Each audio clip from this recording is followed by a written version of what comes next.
Hello guys, welcome back to our YouTube channel. आज इस video में हम पढ़ रहे हैं क्लास 9th मैथमेटिक्स की एक्सरसाइज नंबर 2.4। 2.4 में हमें पढ़ना है गुणनखंड प्रमेय के बारे में।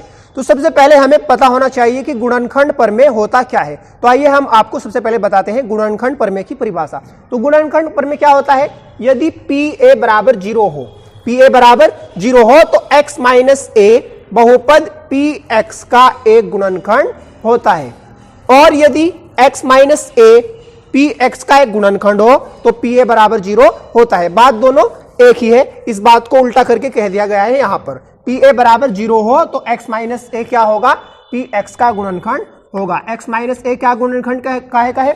px का। px का मतलब हमारे पास कोई भी बहुपद दिया हुआ होगा। px कोई बहुपद दिया हुआ होगा, जैसे हमारे पास बहुपद दिया हुआ है x स्क्वायर माइनस 4 बहुपद हमारे पास दिया हुआ है। तो यहां पर x माइनस a इस बहुपद का गुणनखंड कब होगा? जब यहां पर a का मतलब है कोई भी संख्या, यहां कोई संख्या 1 2 3 4 कोई भी संख्या हो सकती है, वो संख्या यहां से हमें क्या करनी है?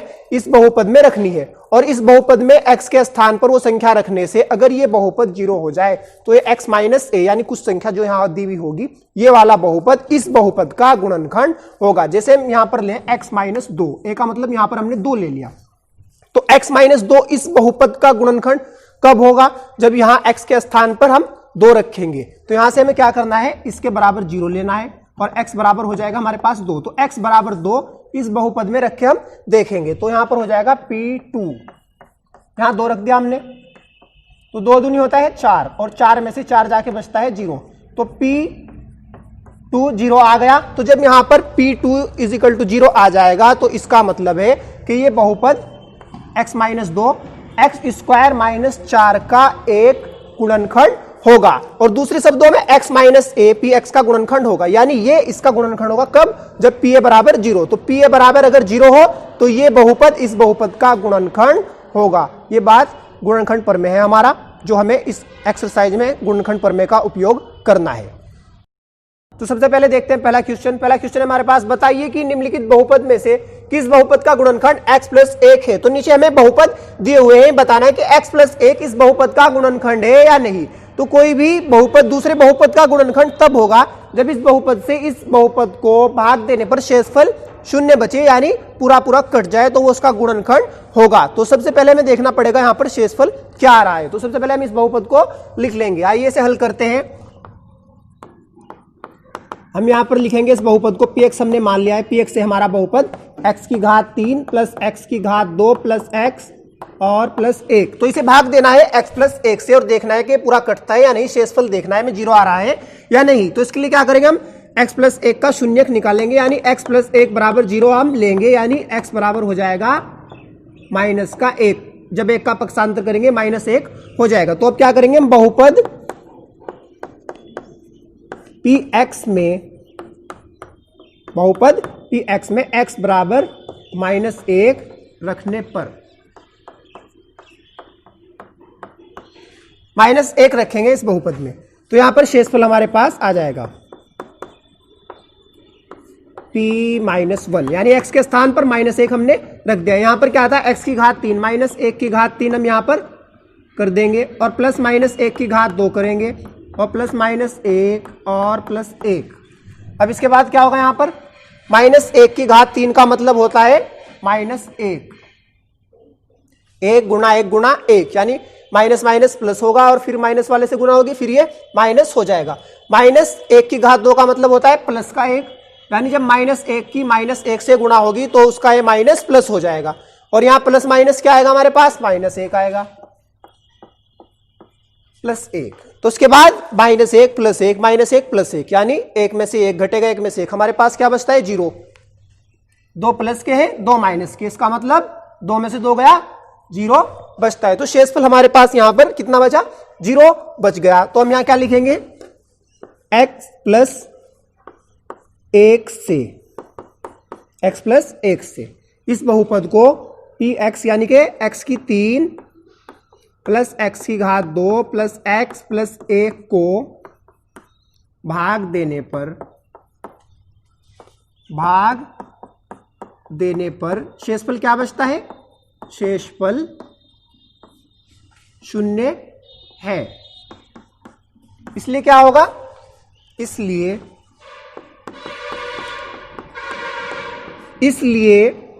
x प्लस 1 क्या है, x की घात 3 प्लस x की घात 2 प्लस x प्लस 1 का गुणनखंड है।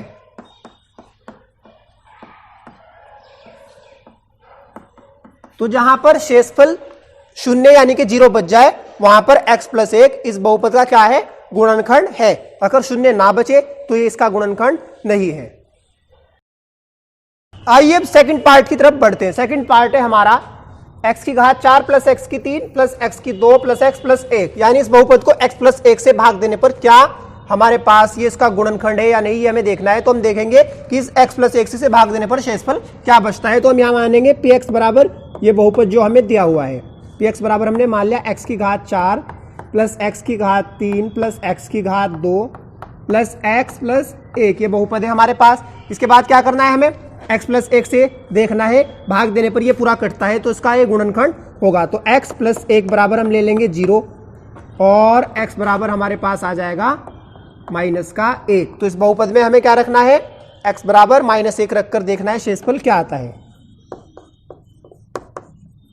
शेषफल क्या होगा, p -1 यानी -1 की घात 4 प्लस -1 की घात 3 प्लस -1 की घात 2 प्लस -1 और 1। तो यहां जहां जहां x था वहां हमने x के स्थान पर -1 रख दिया है। इसके बाद क्या होगा, -1 की घात 4 है, यानी माइनस वाली संख्या की घात जब सम होगी तो उसका माइनस हट जाएगा, यानी माइनस माइनस प्लस गुणा में हो जाता है। तो इसलिए जब भी ऊपर घात सम हो तो ये अंदर का माइनस खत्म हो जाता है, एक ही कम 1 आएगा हमारे पास। और 1 की घात कितनी भी हो उसका मान 1 ही रहता है, क्योंकि 1 ही कम 1 होता है तो कितनी भी बार 1 की गुणा करे 1 ही आता है। यहाँ क्या है, विषम घात है तो इसका मतलब इसका चिन्ह हो जाएगा माइनस, इसके ऊपर सम घात है इसका चिन्ह रहेगा प्लस, इसके ऊपर क्या है यहाँ प्लस माइनस, ये दोनों चिन्ह क्या हो जाएंगे, माइनस हो जाएंगे। और ये क्या है, प्लस का 1। तो यहाँ पर क्या है, प्लस वालों को एक साथ हम जोड़ लेंगे, 1 2 3 हो गए हमारे पास प्लस के, और माइनस के कितने हैं, 1 2 माइनस के एक साथ, और 3 में से 2 जाकर बचता है 1। तो यहाँ पर शेषफल क्या है, 0 नहीं है। तो हम यहाँ लिखेंगे चूंकि शेषफल क्या है, p-1 0 नहीं है। क्या है, 0 नहीं है। तो इसलिए क्या होगा, इसलिए x प्लस 1 क्या है, x प्लस 1 x की 4 प्लस x की 3 प्लस x की घात 2 प्लस x प्लस 1 का गुणनखंड नहीं है।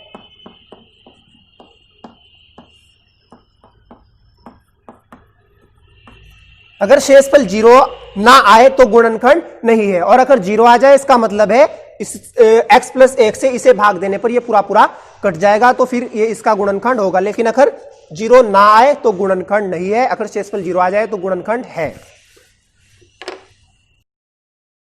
आइए अब करते हैं तीसरा पार्ट। तीसरा है x की घात 4 प्लस 3x की 3 प्लस 3x की 2 प्लस 3x प्लस 1, ये तीसरा पार्ट है हमारे पास। हमें इसे हल करना है, कैसे करेंगे हम, सबसे पहले इस बहुपद को हम लिख लेंगे px बराबर ये जो हमारा बहुपद दिया हुआ है x की 4 प्लस 3x की 3 प्लस 3x की घात 2 और प्लस 3x प्लस 1, ये हमें बहुपद दिया हुआ है। ये बहुपद हमने क्या किया, लिख लिया। इसके बाद क्या करना है हमें, इसके बाद हमें x प्लस 1 बराबर 0 और x बराबर -1, तो हमने इसका शून्यक ले लिया -1, जैसे पिछले सारे सभी पार्ट्स में हम ले रहे हैं। तो ऐसे ही x -1 इस बहुपद में रखकर हम देखेंगे शेषफल क्या आ रहा है हमारे पास। तो शेषफल हो जाएगा, शेषफल p-1 यानी x के स्थान पर -1 -1, यहां पर रखेंगे -1 की घात 4 प्लस 3 -1 की घात 3 प्लस 3 -1 की घात 2 प्लस 3 और -1 प्लस 1। इसके बाद -1 की घात 4 है हमारे पास, इसका मतलब ये हो जाएगा +1। जब घात ऊपर सम घात हो तो उसका मतलब माइनस अंदर से खत्म हो जाता है, +3। ऐसे ही यहाँ पर घात क्या है, विषम है, लेकिन इसलिए यहाँ पर माइनस ही रहेगा, और 1 की घात 3 का मतलब 1 ही होता है। एक की घात कितनी भी हो उसका मतलब एक ही होता है। +3 यहाँ पर क्या है, घात सम है, इसलिए ये हो जाएगा हमारे पास माइनस हटकर प्लस का 1 हो जाएगा, क्योंकि -1 गुणा -1 होता है प्लस का 1, माइनस माइनस गुणा में प्लस हो जाता है। और यहाँ पर ये क्या है, +3 -1 और +1। अब इनकी गुणा करेंगे यहाँ पर 1, ये 3 एकम माइनस का 3 हो जाएगा, प्लस माइनस माइनस। यहाँ पर क्या है, 3 एकम 3, ये दोनों प्लस के प्लस में आएगा, माइनस प्लस यहाँ पर भी माइनस हो जाएगा, और ये प्लस का 1 हमारे पास बचता है। इसके बाद क्या करना है हमें, माइनस वालों को एक साथ जोड़ेंगे और प्लस वालों को एक साथ जोड़ लेंगे। यहाँ पर हो जाएगा हमारे पास 1 और 3 और 1, ये भी प्लस का है, ये भी प्लस का है, ये भी। तो 1 और 3 4 और 1 हमारे पास होता है प्लस के 5, और माइनस के 3 यानी माइनस के होते हैं हमारे पास 6। तो 5 में से 6 घटकर माइनस का 1 हमारे पास बचता है, जो कि 0 नहीं है। तो जब शेषफल 0 नहीं है तो इसका मतलब x + 1 इस बहुपद का गुणनखंड नहीं है। तो हम यहां पर क्या लिखेंगे, शेषफल p - 1 is not equal to 0, यानी 0 नहीं है। तो इसलिए क्या होगा, इसलिए x + 1 बहुपद x की क्या है हमारे पास बहुपद, x की घात 4 + 3x की घात 3 और + 3x की 2 + 3x + 1 का क्या है, गुणनखंड नहीं है। क्यों नहीं है, क्योंकि शेषफल 0 नहीं है। अगर यहां पर शेषफल 0 आ जाता तो ये इसका गुणनखंड x + 1 होता। शेषफल 0 नहीं है, इसलिए x + 1 इसका गुणनखंड नहीं है। आइए अब चौथा पार्ट करते हैं, इस सवाल का आखिरी पार्ट। x की घात 3 + x की 2 -2 + √2x + √2। तो क्या करेंगे, हम इसे px बराबर मान लेंगे। px बराबर ये हमारा जो बहुपद दिया हुआ है, x की 3 - x की 2 -2 + √2x और प्लस के √2। इसके बाद क्या करना है हमें, x + 1 = 0, यानी x + 1 का शून्यक लेना है। x + 1 = 0, यानी कि x = -1। क्या करेंगे, x = -1 इस बहुपद में रखेंगे, तो बहुपद px में x = -1 रखने पर, -1 रखने से क्या होगा, हमें पता लग जाएगा कि x + 1 से इसे भाग देने पर शेषफल क्या बचता है। तो यहां पर क्या करेंगे, अब हम शेषफल p - 1 क्या होगा हमारे पास, x के स्थान पर -1 हमें रखना है, -1 की घात 3 -1 की घात 2 और यहां पर -2 + √2 और x के स्थान पर -1 और प्लस का √2। तो जहां जहां x था वहां हमने -1 रख दिया है। तो -1 की घात 3 का मतलब होगा -1, यानी 1 एकम 1 एकम 1, घात विषम है इसलिए माइनस में ही आएगा। यहां पर ये -1 की घात 2 है, तो इसका मतलब होगा ये हमारे पास क्या हो जाएगा, +1, लेकिन प्लस माइनस फिर माइनस हो जाएगा। उसके बाद क्या है, माइनस, यहां पर क्या करना है, इस ये -1 है और ये माइनस, तो माइनस माइनस प्लस हो जाएगा, यहां पर 2 + √2। यहां पर क्या कहा, ये माइनस और ये माइनस, ये क्या है, गुणा में है, तो -1 और ये माइनस मिलकर प्लस हो जाएगा। ये दोनों तो पहले से ही प्लस के थे, फिर प्लस का √2। इसके बाद यहां पर क्या होता है हमारे पास, -1 और ये -1 जुड़कर हो जाएंगे -2 प्लस के 2 और ये प्लस के 2√2, दोनों रूट वाले जुड़ जाएंगे। तो यहां पर 2 से 2 हमारा कट जाएगा, हमारे पास बचता है शेष 2√2, शेष बचता है हमारे पास 2√2। तो जहां पर क्या होगा, शेषफल p - 1 is not equal to 0। इसलिए क्या होगा, इसलिए x + 1 बहुपद bx का एक गुणनखंड नहीं है, एक गुणनखंड नहीं है। क्यों नहीं है, क्योंकि शेषफल यहां पर 0 नहीं आ रहा, इसलिए x + 1 इस बहुपद का गुणनखंड नहीं है। क्वेश्चन नंबर 2 की तरफ हम बढ़ते हैं। क्वेश्चन 2 है हमारा, गुणनखंड प्रमेय लागू करके बताइए कि निम्नलिखित स्थितियों में से प्रत्येक स्थिति में gx का मतलब हमें पहले एक बहुपद दिया हुआ है जिसका नाम है gx, दूसरा बहुपद दिया हुआ है px का गुणनखंड है या नहीं। तो एक बहुपद हमें दिया हुआ है px और दूसरा है gx, तो हमें बताना है कि जो gx बहुपद है ये इस पहले बहुपद का गुणनखंड है या नहीं। तो आइए से हम हल करते हैं। सबसे पहले क्या करेंगे, हम px बहुपद को लिख लेंगे। px बहुपद हमारे पास दिया हुआ है 2x की घात 3 प्लस x की घात 2 माइनस 2x माइनस 1, ये एक बहुपद हमें दिया हुआ है। अब क्या करेंगे हम, gx बहुपद हमें देखना है इसका गुणनखंड है या नहीं। तो यहां से हम इसके बराबर gx के बराबर 0 ले लेंगे। तो क्या करेंगे हम, gx यानी कि x प्लस 1 बराबर 0। तो x बराबर क्या हो जाएगा हमारे पास, x बराबर होगा माइनस का 1। हमने यहां पर क्या किया, gx बराबर 0 लिया जिससे हमारे पास x बराबर माइनस 1 आ गया। हमें यहां से क्या लेना है, इसे 0 के बराबर रखना है, फिर यहां से x का मान निकालना है। x का जो मान आएगा उसे इस बहुपद में रखने से इस बहुपद का हमें पता लग जाएगा कि शेषफल क्या आ रहा है। अगर शेषफल 0 आएगा, 0 आएगा तो gx px का गुणनखंड है, नहीं तो नहीं है। तो अब क्या करेंगे हम, यहां पर x का मान हमने यहां से निकाला x माइनस 1, तो क्या करेंगे हम, बहुपद px में x बराबर माइनस 1 रखने पर, इस बहुपद में x बराबर माइनस 1 रख देंगे तो ये हो जाएगा हमारे पास p माइनस 1। यहां पर रखेंगे माइनस 1 की घात 3 हो जाएगा और यहां पर माइनस 1 की घात 2 हो जाएगा और यहां पर माइनस 2 है और ये हो जाएगा माइनस 1। ऐसे जहां जहां x था वहां वहां हमने माइनस 1 उसका मान रख दिया। तो इसके बाद क्या करेंगे, माइनस 1 की घात 3 है, इसका मतलब होता है माइनस 1 गुना माइनस 1 गुना माइनस 1 यानी 1 की 3 बार गुना, तो 1 की कम 1 आएगा। जब ऊपर घात विषम हो यानी कि 2 4 6 8 ना हो तो विषम हो तो उसका अंदर माइनस ही रहेगा। यहां पर क्या होगा, यहां पर ऊपर घात सम है कि कम 1 यानी माइनस माइनस प्लस हो जाएगा। उसके बाद माइनस 2 माइनस 1 और माइनस 1। इसके बाद क्या करना है, हमें गुणा करेंगे, यह हो जाएगा 2 एकम 2। यहां पर 1 माइनस का है 2 प्लस का है तो 2 की गुणा 1 से होने पर प्लस माइनस गुणा में क्या होंगे, माइनस हो जाएंगे। और यहां पर क्या है, प्लस 1। उसके बाद माइनस माइनस की गुणा होकर यहां पर हो जाएगा हमारे पास 2 एकम 2 प्लस का 2 और यहां पर माइनस का 1। तो यहां क्या बचता है हमारे पास, माइनस 2 प्लस 1, 2 प्लस के हैं, ये दोनों प्लस वाले जुड़ जाएंगे और माइनस वाले जुड़ जाएंगे।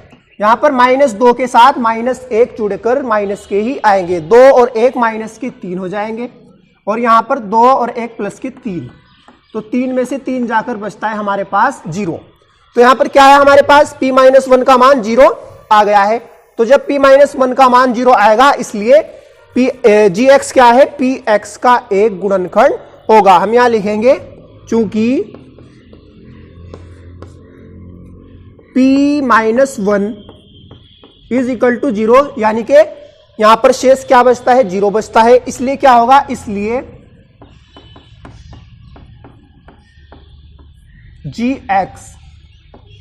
gx का मतलब ये दूसरे वाला जो हमारा बहुपद है px का एक गुणनखंड है।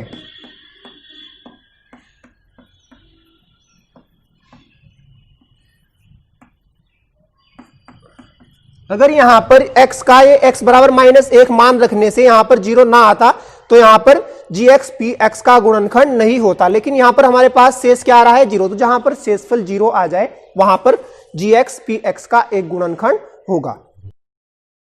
इसके बाद आइए करते हैं सेकंड पार्ट। सेकंड है हमारे पास px बहुपद दिया हुआ है, x की घात 3 प्लस 3x की 2 प्लस 3x प्लस 1 ये बहुपद दिया हुआ है और gx का मान हमारे पास दिया है x प्लस 2। तो हमें बताना है कि x प्लस 2 इस बहुपद का गुणनखंड है या नहीं। तो इसके लिए क्या करेंगे, सबसे पहले बहुपद लिखेंगे हम px x की घात 3 प्लस 3x की 2 प्लस 3x प्लस 1। हमने ये बहुपद यहां पर लिख लिया है। इसके बाद क्या करेंगे हम, यहां से x का मान इसे gx को रखेंगे 0 के बराबर। क्या करेंगे, gx बराबर 0 यानी gx बराबर 0 यानी कि x प्लस 2 बराबर क्या रखेंगे हम, 0 रखेंगे। तो x बराबर हमारे पास आ जाएगा -2। तो हमने यहां पर x बराबर -2 निकाल लिया है। अब x का ये मान इस बहुपद में हमें रखना है। तो हमें क्या करना है, बहुपद px में, बहुपद px में x बराबर -2 रखने पर, x बराबर क्या रखेंगे, -2। तो क्या होगा यहां पर, x के स्थान पर -2 हम रखेंगे इस बहुपद में। तो क्या आ जाएगा हमारे पास, -2 की घात 3 प्लस 3 -2 की घात 2 प्लस 3, यानी जहां जहां पर x है x को हटाकर वहां उसकी जगह हम रख देंगे -2। अब -2 की घात 3 है हमारे पास, यानी -2 गुना -2 गुना -2। तो 2 दूनी 4 दूनी होता है हमारे पास 8। और जब माइनस वाली घात के ऊपर विषम हो यहां पर घात, तो उसका मतलब आंसर माइनस में आएगा, यहां पर मान माइनस में आएगा। क्योंकि माइनस की जब 3 बार गुना होगी, माइनस माइनस होता है प्लस, फिर एक बार और माइनस से गुना होगी वो फिर माइनस हो जाएगा। यहां पर क्या है हमारे पास, -2 की घात 2 है, यानी घात क्या है, सम है, इसलिए 2 दूनी प्लस का 4 हमारे पास आएगा। क्योंकि जब हम -2 की -2 से गुना करेंगे तो माइनस माइनस गुना में प्लस हो जाएगा, और 2 दूनी होता है 4। उसके बाद ये झुका तो हम लिख देंगे। अब क्या करना है इसके बाद हमें, -8 प्लस के 4 क्या हो जाएगा 12, और यहां पर 3 दूनी -6 हो जाएगा, और प्लस का 1।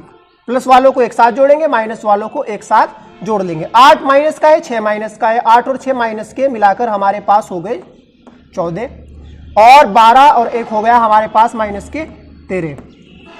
तो यहां पर 14 में से 13 हम घटाएंगे, हमारे पास बचता है -1, क्योंकि यहां पर माइनस के ज्यादा है। तो p-2, यानी कि अगर हम x प्लस 2 से इस बहुपद को भाग दे तो हमारे पास शेषफल -1 बचेगा, 0 नहीं बचेगा, यानी पूरा पूरा नहीं कटेगा। और जहां पर पूरा पूरा ना कटे, यहां पर ये मान 0 ना आए, तो वहां पर गुणनखंड नहीं होगा, gx px का गुणनखंड नहीं होगा। तो हम यहां पर लिखेंगे, चूंकि p-2 is not equal to 0, यानी 0 नहीं है। इसलिए क्या होगा, इसलिए यहां पर क्या है, p-2, यानी x का मान -2 रखने से यहां हमारे पास मान 0 नहीं आया है। इसलिए क्या है, gx का मतलब ये वाला बहुपद, px का मतलब इस बहुपद का, पहले बहुपद का ये वाला बहुपद इस बहुपद का गुणनखंड नहीं है। gx px का एक गुणनखंड नहीं है, एक गुणनखंड नहीं है। ये हमारा आंसर दूसरे का आ गया। आइए इसके बाद तीसरा पार्ट करते हैं। तीसरा पार्ट है, px का मान दिया है x की 3 माइनस 4x की 2 प्लस x प्लस 6, और gx है हमारे पास x माइनस 3। तो सबसे पहले क्या करेंगे, px को हम लिख लेंगे, px बराबर x की घात 3 माइनस 4x की 2 प्लस x प्लस 6। यहां पर हमने लिख लिया px। इसके बाद क्या करना है, gx को हमें 0 मानना है, gx बराबर 0, यानी कि x माइनस 3 बराबर 0 लेना है। इसका मतलब x बराबर हमारे पास आएगा प्लस का 3, जब 3 का हम पक्षांतर करेंगे। अब x का ये मान, यहां gx से हमने x का मान 3 ले लिया है, इस मान को px बहुपद में रखेंगे। बहुपद px में x बराबर 3 रखने पर, तो x बराबर हम 3 रख देंगे। ये आ जाएगा हमारे पास p3, यानी x के स्थान पर 3, यहां 3 की घात 3 हो जाएगा, माइनस 4 और 3 की घात 2 प्लस 3 प्लस 6। तो जहां जहां x था वहां वहां हमने 3 रख दिया। उसके बाद 3 की घात 3 का मतलब होता है 3 गुना 3 गुना, यानी 3 की 3 बार गुना, यानी 3 3 9 हमारे पास हो जाएगा 27 और यहाँ 3 क्या हो जाएगा 9 और प्लस 3 और प्लस 6। उसके बाद 27 जो का तो लिखेंगे हम। यहां पर क्या बचता है, ये हो जाएगा हमारे पास 9 गुणा 4 हो जाएगा माइनस का 36 और ये 3 और ये 6 ही रहेगा। तो यहां पर प्लस के 27 3 और 6 हम जोड़ देंगे और माइनस के हमारे पास 36। तो ये क्या हो जाएगा हमारे पास प्लस के 27 और 3 हो जाएंगे 30, 30 और 6 हो जाएंगे हमारे पास प्लस के 36। प्लस वालों को एक साथ जोड़ना है, माइनस वालों को एक साथ। तो 36 में से 36 जाकर 0 बचता है। तो हम यहां पर क्या है हमारे पास P3 यानी कि शेषफल हमारे पास 0 आएगा अगर हम x-3 से इस बहुपद को भाग दे दे। तो जहां शेषफल 0 आए यानी P3 का मान जहां पर 0 आए वहां पर gx px का एक गुणनखंड होगा। तो यहां क्या लिखना है हमें, चूंकि P3 बराबर 0 है यानी शेषफल क्या है 0 है, इसलिए gx क्या होगा, gx px का एक गुणनखंड होगा, एक गुणनखंड है। तो यहां पर क्या होगा, ये gx px का गुणनखंड है। gx क्या है, px का गुणनखंड होगा यहां पर, क्योंकि यहां क्या है हमारे पास P3 यानी कि जो अगर हम इससे इसे भाग दे तो हमारे पास शेषफल 0 बचता है, इसलिए gx px का एक गुणनखंड होगा। तो दोस्तों आज की हमारी ये वीडियो यहीं पर समाप्त होती है। अगली वीडियो में हम आपको इस एक्सरसाइज के बाकी के क्वेश्चंस कराएंगे। तब तक हमारे चैनल को देखते रहिए। हमारी ये वीडियो अगर आपको अच्छी लगी हो तो इसे लाइक करें, हमारे चैनल को सब्सक्राइब करें, घंटी के बटन को दबाएं और इस वीडियो को अपने सभी दोस्तों के ग्रुप्स में ज़्यादा से ज़्यादा शेयर करें। Thank you.